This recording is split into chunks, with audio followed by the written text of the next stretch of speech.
students. I just hope all of you are fine with your family at home. Okay, so let's continue the video with the new topic, which is chapter number 2, solution.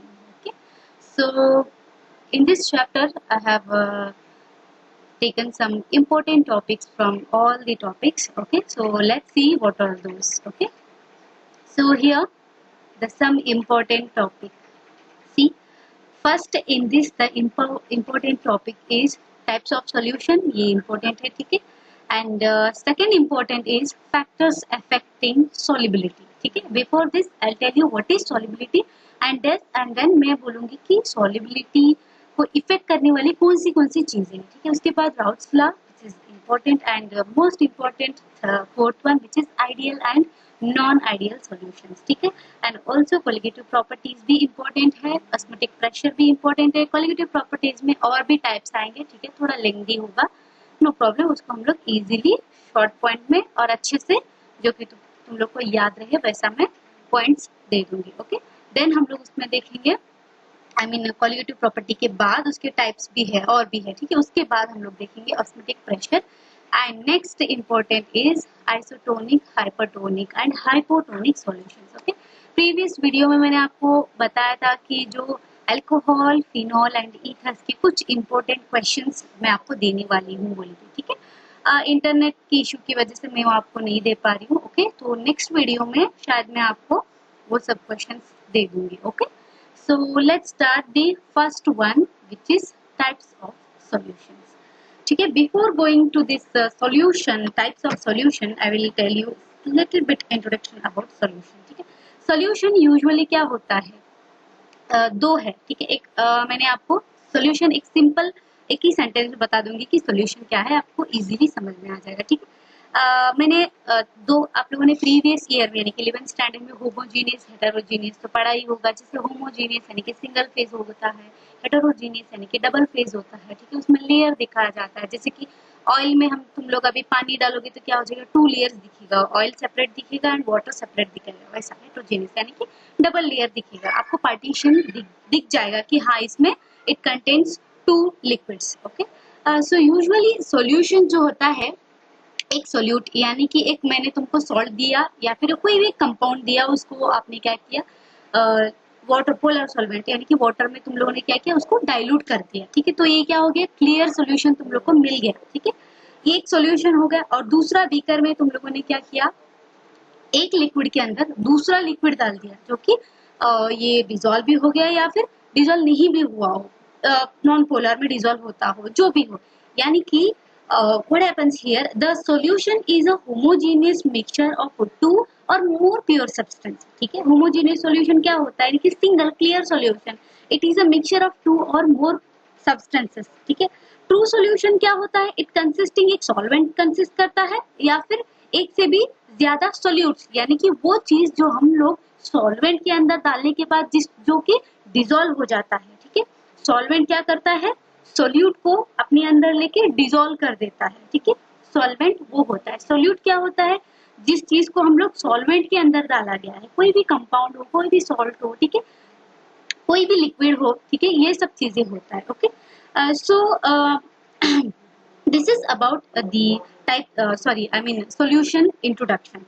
Very simple solution था. और हम लोग solution के बारे में कुछ और discuss करेंगे किसमें, types of solutions में. Okay, so let's see what are the types of solution and then we'll see solubility definition यानी कि solubility का meaning देखेंगे क्या है. then उसके बाद factors पे जाएंगे which is the important topic. Okay, factors affecting solubility. Okay, so let's see the types of solution. Okay, so here मैंने आपको वो चैट नहीं बताया. क्यों नहीं बताया, क्योंकि मैं चाहती हूँ कि आपको टेक्स्ट बुक PDF में देखो.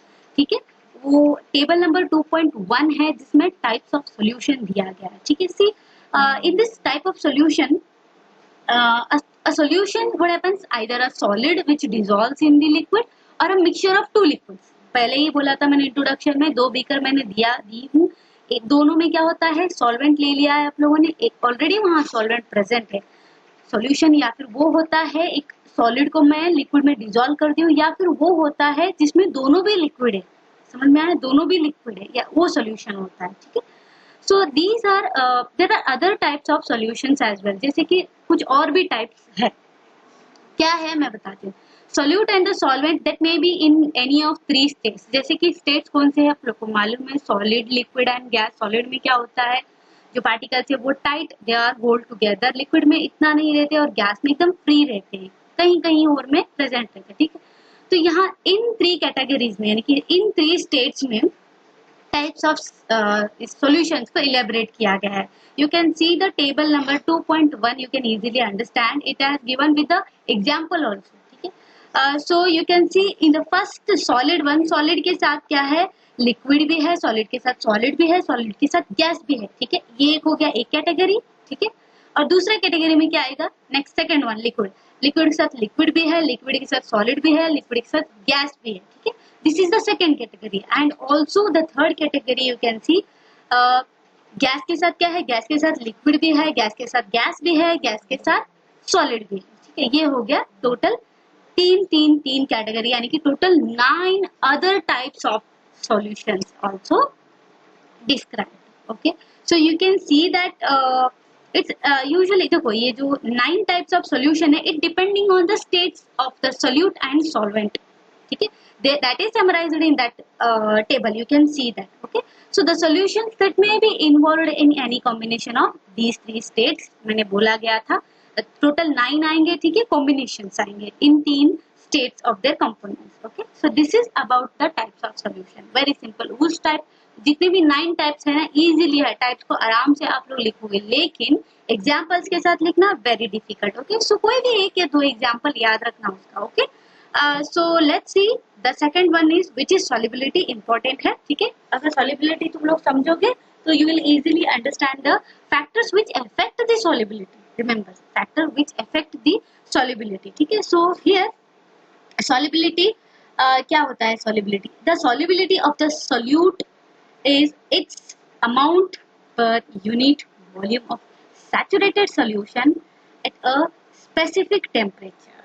ठीक है, क्या होता है, कोई कोई सब्सटेंस इजीली जब हम लोग सॉल्यूशन के अंदर डालेंगे तो easily soluble. Saturated solution which means a clear solution, single phase solution, homogeneous.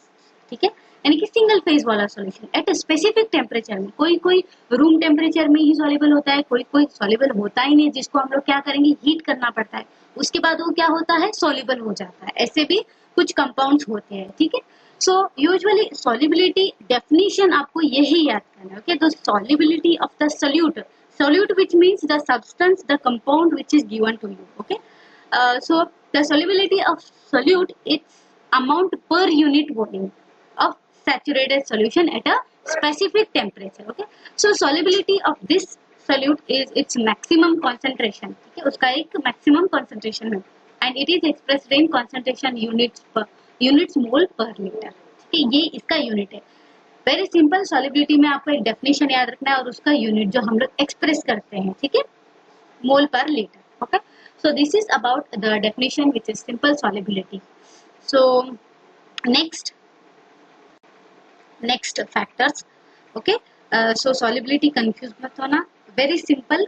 It is a property, that means it has a property that the ability for a given substance is your solute. Okay, so that to dissolve in a solvent. Okay, so let's see the factors which affect the solubility. कौन से वो factors है जो कि effect करते हैं solubility पे. Okay, so let's see that one by one. First उसमें आएगा nature of solute and solvent. See, solute जो component, जो compound आपको दिया जाएगा या फिर salt है जो वो होता है, उसका नेचर क्या है, वो होता है. और दूसरा होता है सॉल्वेंट, पोलर सॉल्वेंट और non polar solvent. Okay, solute and solvent का नेचर वो इफेक्ट करता है सॉल्युबिलिटी पे. ठीक है, कंप्लीट सॉल्युबल होता है यानी कंप्लीट सॉल्युबल होता नहीं है, वो होता है. ठीक है, नेक्स्ट आता है effect of temperature on solubility. कोई कोई लिक्विड क्या होता है, compounds with the similar chemical character are more readily soluble in each other than those with entirely different chemical character. See, जब भी क्या होता है, सोल्यूट और सॉल्वेंट रहता है ना, उनके जो कैरेक्टर्स, केमिकल कैरेक्टर्स है, वो सिमिलर इंटरमोलिकुलर फोर्सेस, जैसे डायपोल डायपोल इंटरेक्शन, नायन डायपोल इंटरेक्शंस जो आते हैं. प्रीवियस ईयर में आप लोगों ने इसके बारे में डिटेल में पढ़ा है. और आपको मैंने many times I told you what is dipole dipole interaction क्या होता है एंड डायपोल इंटरेक्शन क्या होता है वो भी बताया मैंने, इंटरमोलिकुलर फोर्सेस क्या होता है वो भी मैंने बताया, ठीक है। तो substances having similar intermolecular forces they are like to soluble each other easily, वो क्या होते हैं उससे भी ज्यादा, किससे, जो कि डिफरेंट केमिकल फोर्सेस होता है, जब सॉल्युबल हो रहा है, एक लिक्विड में कन्वर्ट हो रहा है, सॉल्युबल हो रहा है, तो क्या होता है वहां पर दोनों मॉलिक्यूल सॉल्वेंट और सोल्यूट जो इस्तेमाल कर रहे हैं हम लोग, या फिर दोनों चीजें इस्तेमाल कर रहे हैं, जो सॉल्ट या फिर कंपोनेंट कंपाउंड हो वो उसको हम दे रहे हैं, अगर वो इजीली सॉल्युबल हो रहा है तो उनके जो इंटरमोलिकुलर फोर्सेस है वो क्या होंगे, they are similar with each other, ठीक है। अगर वो डिफरेंट है तो क्या होगा ना, नहीं होगा, okay. So next here generally polar solutes, one second here, okay, generally polar solutes dissolve in polar solvents, polar solutes, ठीक है, एग्जाम्पल NaCl है, ठीक है। पोलर सोल्यूट्स क्या होते हैं, वो इजीली पोलर सॉल्वेंट में, हमारा पोलर सॉल्वेंट जो है वाटर मॉलिक्यूल, ठीक है, उसमें इजीली सॉल्युबल होता है, जैसे कि एग्जाम्पल NaCl, तुम लोग को अगर मैं 2-3 पैलेट्स NaCl दे दूंगी तो क्या हो जाएगा, इजीली वो क्या हो जाएगा, सॉल्युबल हो जाएगा। यहाँ पर स्ट्रॉन्ग आयन और डाइपोल इंटरेक्शन होगा हमारा, यहाँ पर क्या होगा, यहाँ पर आयन इंटरेक्शन कौन सा है, NaCl, क्योंकि Na plus Cl minus ion split out हो जाते हैं वाटर मॉलिक्यूल के साथ, okay. So strong ion dipole interaction of Na plus and Cl minus ions with water molecules, यानी कि hydrogen bonding between water molecules, okay. So and interaction between किसके बीच में, Na plus and Cl minus are comparable, okay. So very simple nature of the solute and solvent में क्या आएगा, जो similar intermolecular forces है वो solutes what they do, they easily soluble in each other, और जो different है वो नहीं होगा, इतना ही है। और एग्जाम्पल NaCl के साथ दे सकते हैं, ठीक है, वेरी सिंपल, इतना ही। फैक्टर्स अफेक्टिंग बहुत ही सिंपल है। नेक्स्ट जो है इफेक्ट, सॉल्युबिलिटी पे कौन सा इफेक्ट आएगा, टेम्परेचर का इफेक्ट आएगा। तब let's see here what happens when temperature is increased by adding heat to the substance. जब क्या करेंगे, टेम्परेचर इंक्रीज होता जाएगा जब हम लोग हीट, यानी कि सिस्टम, क्या सिस्टम है, एक बीकर है उसके अंदर सोल्यूट एंड सॉल्वेंट दोनों भी प्रेजेंट है, ठीक है।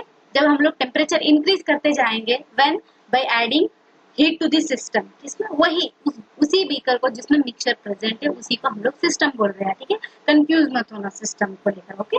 सो the solubility of the substance increases according to Le Chatelier principle. Le Chatelier का प्रिंसिपल आपको जानना बहुत जरूरी है। क्या है ली चैटरजी का principle? See, Le Chatelier principle is very simple. Equilibrium law, इसको हम लोग बोलते हैं इक्विलिब्रियम लॉ भी बोलते हैं। कैसे बोलते हैं, वेरी इक्विलिब्रियम क्या आता है, जब सबस्ट्रेट को हम लोग क्या करेंगे, टेम्परेचर क्या होगा, वो एक्सोथर्मिक, यानी कि टेम्परेचर रिलीज होगा तो प्रोडक्ट देगा, प्रोडक्ट से ही हम लोग अभी उसको एंडोथर्मिक प्रोसेस आएगा तो क्या होगा, सबस्ट्रेट देगा, वही इक्विलिब्रियम लॉ है। वेरी सिंपल, ली चैटरजी प्रिंसिपल, ओके। सो यहाँ पर क्या होता है, जब एक सब्सटेंस डिसॉल्व होता है वाटर के साथ बाय एन एक्सोथर्मिक प्रोसेस, यानी कि हीट को क्या करना है, रिलीज करता है, वो क्या करता है, हीट को रिलीज करता है प्रोसेस, इट्स सॉल्युबिलिटी उसकी क्या हो जाती है, उसकी सॉल्युबिलिटी डिक्रीज होते जाती है, ठीक है। जब क्या होता है, remember this point, when a substance dissolve in water bye an exothermic process it's solubility decreases with increase in the temperature, उसकी सॉल्युबिलिटी क्या हो जाती है, डिक्रीज होते जाती है, ठीक है। और फिर क्या हो जाता है, उसका जो टेम्परेचर है वो हाई होते जाता है। सो वेरी सिंपल, इतना ही है और कुछ नहीं। इफेक्ट ऑन टेम्परेचर क्या होता है, सॉल्युबिलिटी पे क्या अपना सॉल्युबिलिटी पे टेम्परेचर क्या इफेक्ट करता है, जब एक सब्सटेंस डिसॉल्व करते हैं वाटर के अंदर क्या होता है, एक्सोथर्मिक प्रोसेस होता है उसकी सॉल्युबिलिटी पे, उसकी सॉल्युबिलिटी जब क्या होता है, डिक्रीज होते जाएगा, लेकिन टेम्परेचर इंक्रीज होता जाएगा। Very simple, these are the two important points in the effect of on the temperature on the solubility, okay. So here next let's see the effect of pressure on solubility. Pressure का क्या effect है solubility पे, okay. So let's see that. So here the let's see pressure is usually ये दो चीजों को नहीं आता है, किस पे, pressure has no effect on the solubilities of solid as well as liquids because as they are incompressible. वो incompressible है, यानी कि कुछ चीज हम लोग दबाएंगे तो वो प्रेस होता है. सॉलिड और लिक्विड प्रेस होता है क्या? नहीं, क्योंकि लिक्विड जो लिक्विड ही है और हमारा सॉलिड जो है वो हार्ड है, जो कि प्रेशर से प्रेस नहीं हो पाता. इसके लिए those are incompressible. That's why pressure has no effect on the solubilities of solids as well as liquids. Okay. So however, pressure greatly affect on the gases in liquids. कौन सी gases? Liquids. Okay. So here the solubility of the gases increases. कब increase होंगे? जब increase होगा pressure. Remember, यही important point है जब effect of pressure on solubility को explain करते हुए. ठीक है, इतना ही है और कुछ नहीं. इसमें हेनरी लॉ आएगा. हेनरीज लॉ वो क्या होता है? वो भी सिंपल इक्वेशन है, उसके साथ मैं बताऊंगी क्या है वो. Okay, so here the solubility of the gases increases with increase in the pressure. So quantitative relationship between gas solubility in a liquid and a pressure that is given by the Henry's law.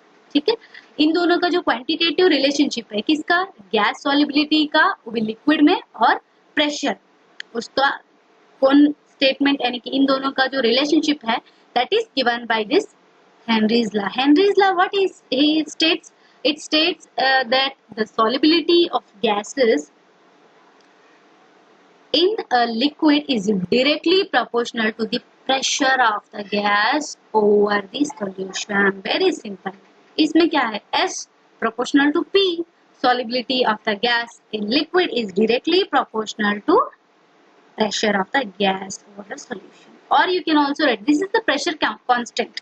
ठीक है, sorry, proportionality constant, not pressure constant. ठीक है, ये proportionality constant है. ऐसे भी लिख सकते हो और ऐसे भी लिख सकते हो. ठीक है, ऐसा लिखेंगे तो डेफिनेटली ऐसा लिखो. Okay, so and also you right the mention करना पड़ेगा, टर्म्स को लिखना पड़ेगा, जैसे कि where S is the solubility of the gas in mole per liter, okay, and where P is the pressure of the gas in over the solution. Okay, so here proportionality constant is Kh, that is called as Henry's law constant. Okay, so units of Kh क्या दिया गया है? Kh is to Kh, that is equal to S divided by P is equal to, unit क्या है इसका? Unit solubility का unit पहले. Okay, mole per litre divided by bar, that is equal to, you can write mole per litre per bar और divided by bar, you can also write. So here this Henry is also explained with the exceptions to Henry. First skip that because उससे पहले आप लोग को हिंदीज का statement क्या है वो आप इन केस 1 मार्क्स में पूछा या MCQ में पूछा तो very important, you have to write this questions. Units also very important, units याद रखना बहुत जरूरी. Okay, and statement also important. ठीक है, तो this is about the effect of pressure on the solubility. Okay, so P that is S is equal to KHP. Okay, and its unit mole per liter per bar. Okay, so this is about the factors which affect on the solubilities. Okay, 3 important factors है. Nature of the solute and solvent, temperature हो गया, effect of pressure on the solubilities. These 3 are important. Okay, okay. So let's see the second one which is important, that is vapor pressure of the solutions of liquids in liquids. Okay, liquids in liquid, यानी कि इसमें से 2 types liquid लिया जाएगा, जैसे कि type A liquid, type B liquid. वो routes law में मैं एक्सप्लेन करूंगी क्या है. Okay, so let's see that one. Okay, so here the routes law. सबसे पहले, उससे पहले मैं बताऊंगी कि वेपर प्रेशर क्या होता है. Okay, I tell you what is that. Then उसके बाद राउट्स लॉ जो उसके रिलेटेड, वेपर प्रेशर के रिलेटेड उसने एक्सप्लेन किया है विद ग्राफ के साथ. Okay, and he also give the expression which is easy and important. Okay, and after that we'll see the important one which is ideal and non-ideal solutions. Okay, and in दोनों का differences भी important है. Okay, so let's see the vapor pressure of the solutions of liquids in liquids.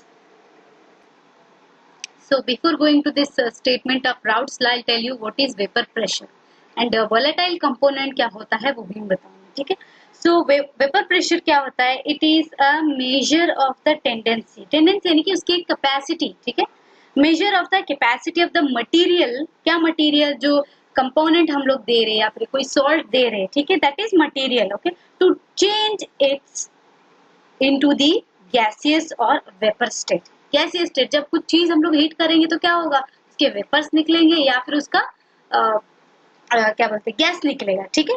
And with increase in temperature, obviously जब हम लोग heat कर रहे हैं तो उसका टेम्परेचर क्या होगा, इंक्रीज ही होगा, that is the vapour pressure, okay. So now this volatile liquids क्या होता है, ठीक है, वोलेटाइल कंपोनेंट बोला गया है, ठीक है। सो कि यहाँ क्या होता है, वोलेटाइल आर दोज लिक्विड्स और those components which can easily change their vapour state at a particular temperature, ठीक है। सो ये एक इम्पोर्टेंट है, मैं बार बार हर वीडियो में एक्सप्लेन नहीं करूंगी वोलेटाइल कंपोनेंट क्या होता है, वेपर प्रेशर क्या होता है, ठीक है। तो इसके लिए मैं पहले ही बता दे रही हूँ क्लियरली इसका डेफिनेशन क्या है और मीनिंग क्या है, ठीक है। सो दिस इज एग्जांपल, जैसे अल्कोहल ले लो, एसीटोन ले लो, या फिर परफ्यूम्स जो इस्तेमाल करते हैं, डिओड्रेंट परफ्यूम्स, वो भी ले लो, they all are volatile at room temperature, ठीक है। वो लोग क्या हो जाते हैं, इजीली वोलेटाइल हो जाते हैं। अगर तुम अगर एक खुला बीकर में मैं थोड़ा सा एसीटोन या फिर अल्कोहल डालूंगी तो 5-10 मिनट के बाद वो क्या रहेगा, वहां नहीं रहेगा, it easily volatile component, okay. So this is about the volatile liquids or components are vapor pressure, okay. So vapor pressure of name A1 B1 या फिर A1 A2 दे दो, when the solution is placed in a closed container, जब उस solution को हम place करेंगे एक closed container में, both the liquids vaporize, दोनों भी liquid क्या हो जाते हैं, vaporize हो जाते हैं, equilibrium establish होगा between the vapor और liquid phase में, ठीक है, equilibrium रहेगा phase, ठीक है। So both the components are expressed in vapor phase में express करते हैं, ठीक है। The partial pressure of the components is related to their mole fraction in the, या फिर molar fraction भी बोला जाता है, ठीक है। mole fraction is nothing but molar fraction. Partial pressure of the components are related to their mole fraction which is present in the solution. इन दोनों का जो रिलेशनशिप है वो राउट्स लॉ ने दिया गया है, ठीक है। तो वो अपना एक स्टेटमेंट और एक ग्राफ को उसने प्लॉट किया है, ठीक है, उसके जरिए उसने एक्सप्लेन किया है, ठीक है। So let's see what is that statement and equation and also the plotting the graph about, okay. So Raoult's law, see here, it state that the partial pressure, यानी कि vapour pressure of any volatile component solution that is equal to the vapour pressure of the pure component multiplied by its mole fraction in the solution. See ये एक क्या बोलते हैं, expression के जरिए उन्होंने एक्सप्रेस किया है, जैसे कि एक पार्शियल प्रेशर ऑफ कोई भी एक वोलेटाइल कंपोनेंट हो सॉल्यूशन, वो इक्वल किसके इक्वल रहता है, vapour pressure of pure component, समझ में, प्योर कंपोनेंट, उसके जरिए उसको हम लोग मल्टीप्लाई करेंगे मोल फ्रैक्शन इन द सॉल्यूशन। अब ये mole fraction is very simple, या फिर मोलर फ्रैक्शन भी बोला जाता है। Mole fraction both solute and solvent का दोनों भी कैलकुलेट कर सकते हैं। It is very simple with the one single formula, जैसे कि मोल्स ऑफ सोल्यूट या फिर मोल्स ऑफ सॉल्वेंट, इनके सब सॉल्वेंट का कैलकुलेट कर रहे हो तो सॉल्वेंट का होगा, सोल्यूट का कैलकुलेट कर रहे हो तो सोल्यूट का होगा, that is you can denote it as x, ठीक है, mole fraction x, moles of solute to the total number of moles of the solution, total moles और moles of solute, यही है, that is if you calculate the plus both one, that is equal to 1 भी होगा, ठीक है। So this is about the mole fraction, okay. So here you can see that is P1 is equal to x1 divided by P1 naught and P2 is equal to x2 divided by P2 naught. See यहाँ पर क्या दिया गया है, suppose उन्होंने क्या बोला with example के साथ, सपोज अगर दो कंपोनेंट है, यानी कि बाइनरी कंपोनेंट, दो भी वोलेटाइल लिक्विड्स है, जैसे कि A1 A2 P1 and P2 are their partial pressures and so imagine this P1 and P2 are the partial pressure of the solution, ठीक है, पार्शियल प्रेशर्स है, ठीक है, एंड x1 x2 जो है उनके मोल फ्रैक्शन है सॉल्यूशन में, ठीक है।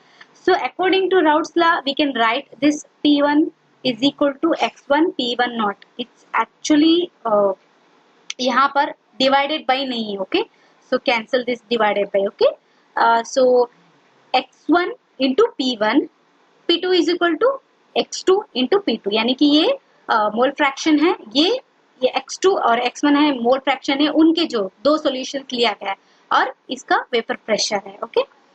सो यहाँ पर P1 not and P2 not क्या हो सकता है, ये तो पता चल गया, ये पार्शियल वेपर प्रेशर ऑफ दो बाइनरी सॉल्यूशंस है और ये जो है ये मोल फ्रैक्शंस है उस सॉल्यूशन के अंदर, ठीक है, ये पता चल गया x1 एंड x2। अभी P1 not and P2 naught जो है vapour pressures of the pure components या फिर pure liquids with respect to जो सॉल्यूशंस हम लोगों ने नेम किया था A1 and A2, okay.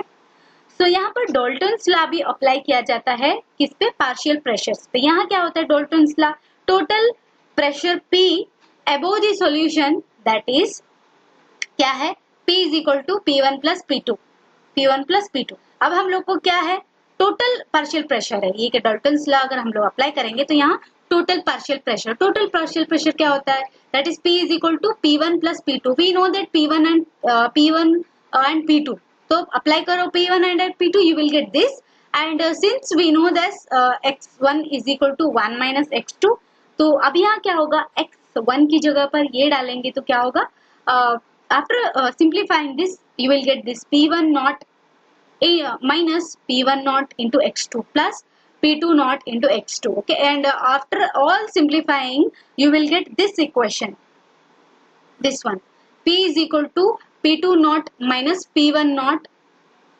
into x2 plus P1, ठीक है, सिंप्लीफाई करने के बाद आप लोग को ये मिलेगा। So and also we have this plotting the graph, I tell you about this. यहाँ पर क्या होता है, दिस रिमेंबर दिस थिंग, दो P1 not and P2 not constant है, ठीक है, कांस्टेंट है। सो अ प्लॉट हम लोगों ने ग्राफ किया है, P versus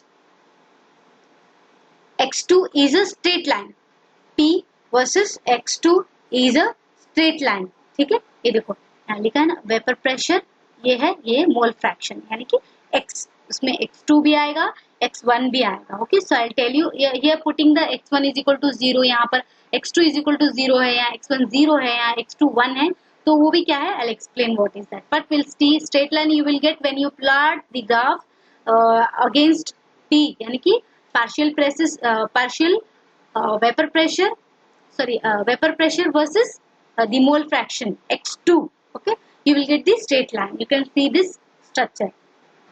So this figure also shows that the plots of P1 versus x1, okay, P1 x1 and P2 versus x2 according to the equation, who's the equation, this equation, this, okay, according to this equation number 1 and this is the equation number 2, okay, according to this you can also plot this, okay.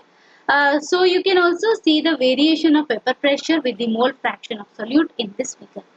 So here first में for P1 naught versus x2 में क्या है, एक straight line है जिसमें P is equal to this P, ये है ना P, अगर हम लोग ये पुट करेंगे तो P क्या हो जाएगा, P1 नॉट मिलेगा, ठीक है, बाकी के रेस्ट जो है नहीं मिलेगा, कब, जब x2 इज इक्वल टू 0 रहेगा, x2 इज इक्वल टू 0 रहेगा, ओके, सिर्फ क्या मिलेगा, P1 नॉट मिलेगा, and P is equal to, इसमें x2 अगर 1 रहेगा तो क्या मिलेगा, P is equal to P2 naught मिलेगा, P2 नॉट मिलेगा, ओके।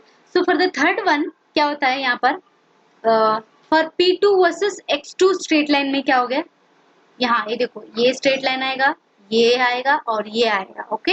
सो रिमेम्बर, कंफ्यूज मत होना, वेरी सिंपल है, आपको मेन इंपॉर्टेंट याद रखना है ये स्टेटमेंट और इसकी जो इक्वेशंस है ये, और ये ग्राफ को आपको एक्सप्लेन करना है कि क्या प्लॉट किया है, वेरी सिंपल, x में क्या है, y में क्या है, ठीक है, यही प्लॉट करना है। डाल्टन में क्या है, आइडियल सॉल्यूशन, यानी कि प्योर कंपोनेंट्स का क्या है, P total is equal to P1 plus P2, उसी में हम लोग क्या करेंगे, P1 एंड P2 को जो हम लोग को मालूम है स्टेटमेंट आउट लॉ में मिला है, उसी को हम लोग सब्स्टिट्यूट करेंगे, सिंप्लीफाई करेंगे तो हम लोग को P मिलेगा, ये टोटल P मिलेगा, ओके।